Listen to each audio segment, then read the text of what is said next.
Welcome to this explainer on India's dramatic retail transformation. Today, we're tracing an absolutely fascinating shift. We're going to look at how an economy that's traditionally been defined by fragmented local corner shops is rapidly evolving into both a global sourcing powerhouse and a huge magnet for the world's biggest retail chains. If you've ever wondered exactly how global retail giants adapt to entering one of the world's largest and honestly most complex markets, well, you're in the right place. Let's dive in. Okay, before we start mapping out the future of this market, I really want you to wrap your head around this staggering number, 12 million. That is the estimated number of small, independent, family-owned retail outlets that currently dot literally every street corner and village across India. And these aren't just stores, they are these vital personal community hubs. They offer credit to locals, they deeply understand neighborhood needs, they know their customers by name. But collectively, they also represent a highly fragmented network that is standing right on the edge of a massive wave of modernization. To really understand this, we're pulling directly from some fantastic research presented at the 4th Asia-Pacific Retail Conference by Oxford and Mahidol University. The data we're looking at today provides a phenomenal window into the economic, demographic, and regulatory forces that are driving this entire shift. So here's our roadmap for today's explainer.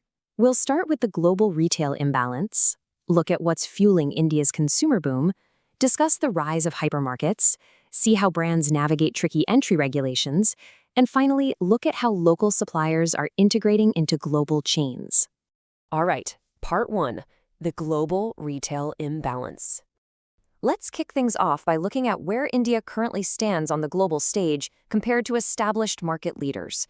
When we talk about the organized retail sector, so meaning large-scale corporate-backed retail chains, the contrast here is just absolutely stark.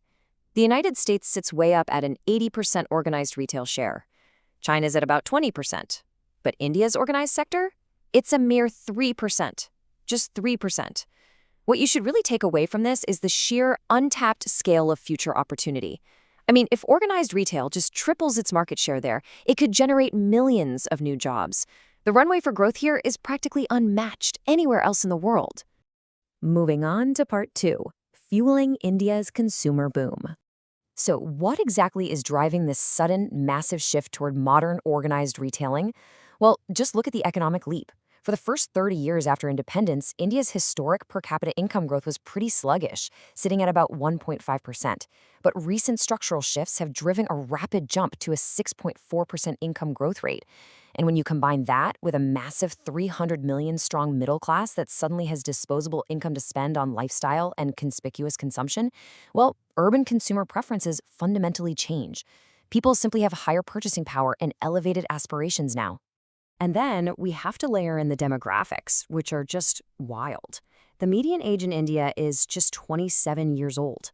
The country boasts over 890 million people below the age of 45.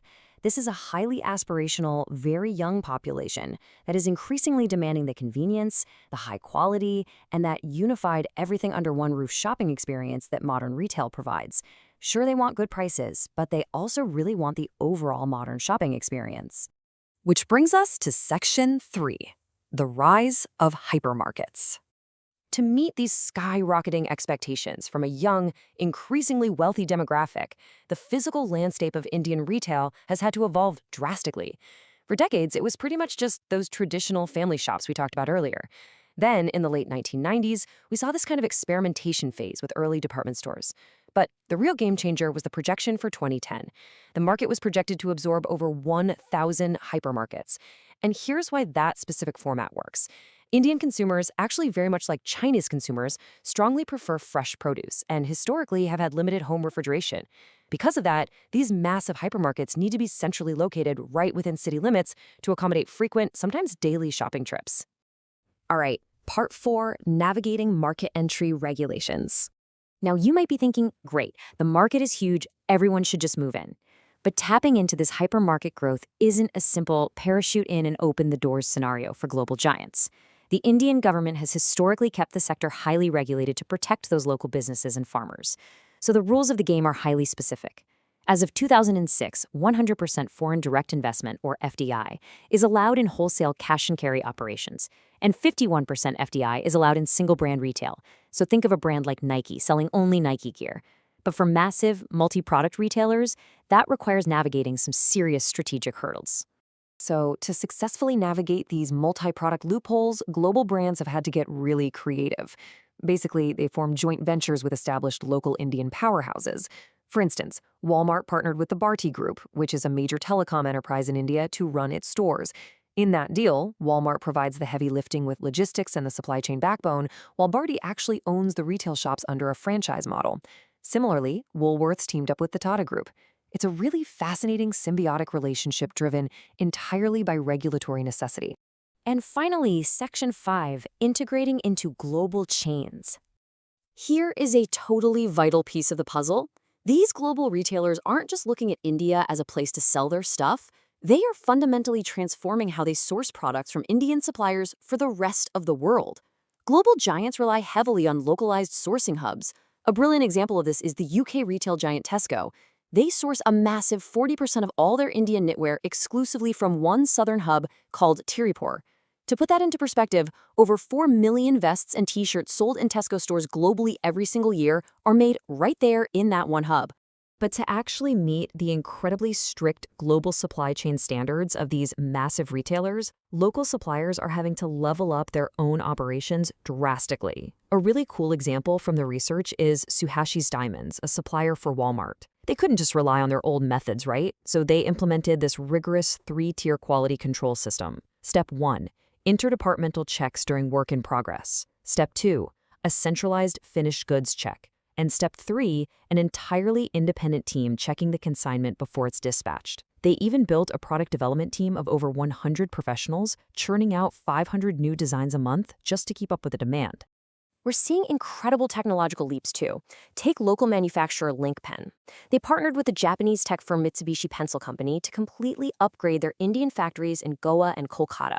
By bringing their manufacturing processes and work practices up to international standards, they successfully sold 30 million pens globally through Walmart. It perfectly illustrates how foreign investment in retail actually spurs local manufacturing and technology transfers. Now, let's be real here. It's not all smooth sailing. Integrating these vast local networks into a streamlined, high-speed global supply chain is currently hindered by some pretty severe logistics bottlenecks. While the logistics market itself is worth a massive $73 billion, the infrastructure really struggles. Over 70% of freight moves by road, but the average commercial vehicle speed is a crawl. We're talking only 20 miles per hour. Add to that major port delays, and most shockingly, a 40% wastage rate for perishables simply because the country lacks adequate refrigerated cold chains. This logistics sector alone is going to require billions in investment just to support the retail boom. All of this brings us to a crucial final thought to leave you with today. The modernization of India's supply chain and retail sector is, without a doubt, an unstoppable economic force. It's bringing efficiency, new technology, and real global integration. But as these massive multinational retail giants pour billions into the country, how will this balance against the fate and the livelihood of those 12 to 15 million traditional small store owners who have been the absolute backbone of Indian communities for decades? It's a highly complex economic tightrope. Thank you so much for joining this explainer today, and keep questioning the structures that build our global economy.